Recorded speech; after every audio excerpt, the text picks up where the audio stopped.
पढ़ेंगे बच्चे अगर तुम्हारे, तभी तो दुनिया में नाम होगा। पढ़ेंगे बच्चे अगर तुम्हारे, तभी तो दुनिया में नाम होगा।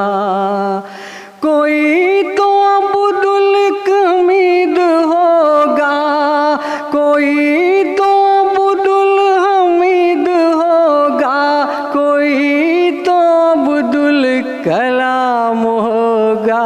पढ़ेंगे बच्चे अगर तुम्हारे, तभी तो दुनिया में नाम होगा।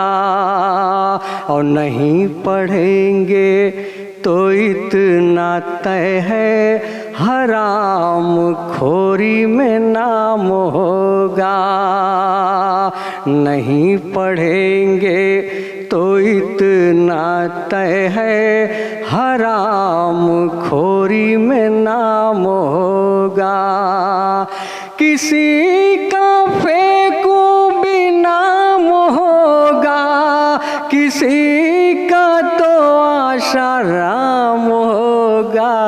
पढ़ेंगे बच्चे अगर तुम्हारे, तभी तो दुनिया में नाम होगा।